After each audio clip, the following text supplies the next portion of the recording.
নিজেকে সম্মান করতে জানুন। আপনি আপনাকে সম্মান না করলে এই দুনিয়ায় কেউ আপনাকে সম্মান করবে না। আসসালামু আলাইকুম, welcome back to my another video. I hope সকল আপু ভাইরা আল্লাহর অশেষ রহমতে ভালো আছেন এবং সুস্থ আছেন। আমি ইনশাআল্লাহ আপনাদের দোয়া এবং আল্লাহর অশেষ রহমতে আলহামদুলিল্লাহ অনেক ভালো আছি। কণ্ঠ শুনে বুঝতেই পারছেন যে আমার গলার অবস্থা খুবই খারাপ। গতকালকে সারাদিন আমাদের এখানে বৃষ্টি হয়েছে, তো সে বৃষ্টিতে ভিজতে ভিজতে মেয়েটাকে নিয়ে গেছিলাম কোচিং থেকে আসার পরে দুপুর 2টা বাজতে না বাজতেই আমার গলার অবস্থা এই। যদিও আজকে একটুখানি ভয়েস বের হচ্ছে, গতকালকে তো সেটাও বের হয়নি। যাই হোক, এখন চলে আসি মেন টপিকে। কারণ শীত যখন আসছে তখন অসুস্থতা আমার সারা বছরই থাকবে। এই অসুস্থতার গল্প আর কতই বা আপনাদেরকে শোনাবো।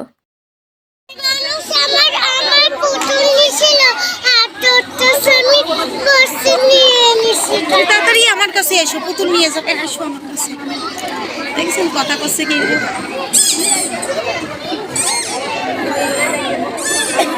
আমার ভিডিওটা দেখে তো আপনারা অলরেডি গেস করতে পারছেন যে আমি মেয়ের স্কুলে চলে আসছি। আজকে মেয়ের গণিত পরীক্ষা, আর এই গণিত পরীক্ষার সাথে সাথে ওর মেন সাবজেক্টগুলো আজকেই শেষ হয়ে যাবে। কি বলবো, ও কতটা না খুশি হয়েছে আমি জানি না, তবে আমার মাথার থেকে মনে হচ্ছে অনেক বড় বোঝা নেমে যাচ্ছে, একটু হলেও শান্তিতে থাকতে পারবো। মেয়ের স্কুল থেকে ফিরে সোজা চলে আসছিলাম স্বর্ণকারের এখানে। আসলে এখানে আমার চাচির একটা আংটি বানাতে দেওয়া হয়েছিল, সেটা দেওয়ার কথা ছিল, তো আসছি।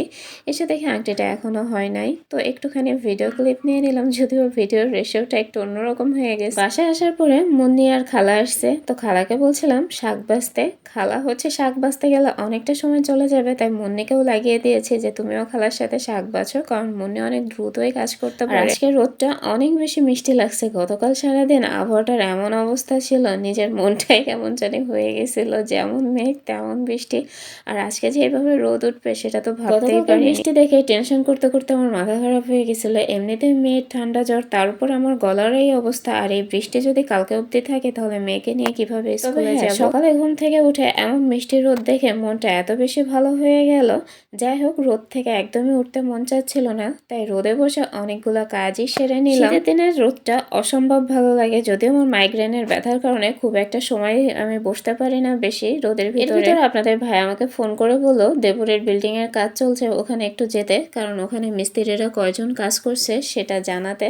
তো তার জন্য বের হয়ে পড়লাম। আসলে মিস্ত্রিরা অনেক সময় দেখা যায় কাজ করে কম, আর সংখ্যা পরিমাণটা দেখায় অনেক বেশি। যদিও এটা কন্ট্রাক্টে দেওয়া, কম বেশি তারা কাজ করলেও কোনো সমস্যা নেই, তারপরও হাজব্যান্ড হুকুম করছে কাজটা তোমাকে করতেই হবে। জানি না, যে কোনো কনস্ট্রাকশন চলাকালীন বিল্ডিং এ আমার যেতে ভীষণ ভয় লাগে, মনে হয় এই বুঝি ইট পাথর পড়লো মাথার উপরে।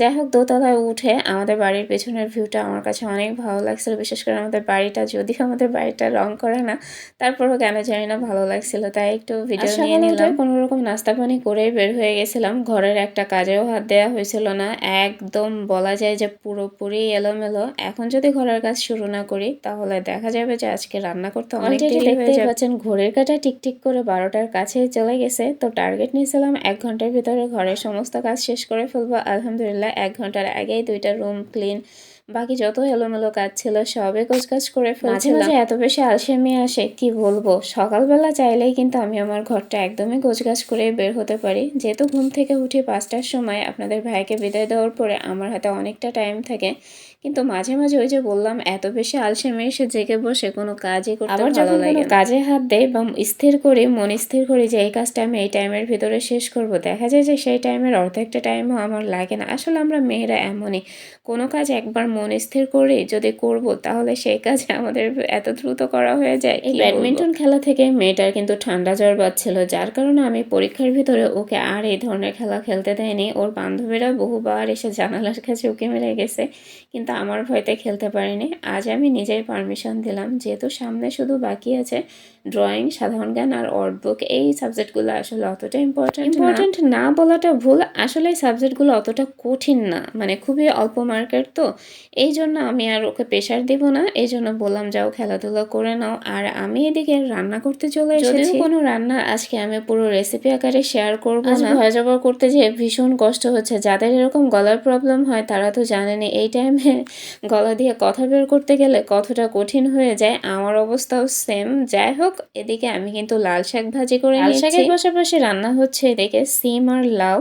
লাউ সিম একসাথে দিচ্ছি, কারণ এর আগে আমি অবশ্য লাউ সিম একসাথে করি নাই। এটা একসাথে দেওয়ার কারণ যে লাউটা আনা হয়েছে ওই লাউটার অর্ধেকটা ভাইরাস লাগা, প্রায় অর্ধেকটাই ফেলে দিতে হয়েছে। এখন অতটুকু লাউ কিভাবে রান্না করব যার কারণে ওর সাথে সেম অ্যাড তবে হ্যাঁ, খেতে কিন্তু একদমই বাজে হয়নি। মাশাআল্লাহ অনেক মজা হয়েছিল। কারণ ভয়েস ওভারটা আমি কিন্তু খাওয়ার পরেই দিচ্ছি। আর এই লাউ সিম রান্না করছি আজকে কিন্তু আমি তেলাপিয়া মাছ দিয়ে। শীতের দিনে মাছ দিয়ে যেকোনো সবজি রান্না করলেই আমার কাছে ভীষণ ভালো লাগে শীতকালীন সবজিগুলো বিশেষ করে। তবে অনেকেই কেন জানি না মাছ দিয়ে সবজি রান্নাটা খেতে চায় না। তারা মাছ বলতেই ভুনা বা দেখা যায় যে সবজির ক্ষেত্রে মাছের ক্ষেত্রে অনেক বাছাবাছি করে। কিন্তু আমার কাছে কথা হচ্ছে মাছ আর সবজি কম্বিনেশন হইলেই সেটা মজা। যে মাছই হোক না কেন আর যে সবজিই হোক না কেন, আমার হাতের কাছে যখন যে সবজি থাকে, যখন যে মাছ থাকে আমি সেটাই কিন্তু রান্না করি। আমি কখনো মাছও বাছি না বা সবজিও বাছি না। আমার ভিডিওগুলো আপনাদের কাছে কেমন লাগে অবশ্যই কমেন্ট বক্সে জানাবেন। সবাই ভালো থাকবেন, সুস্থ থাকবেন। আল্লাহ হাফেজ।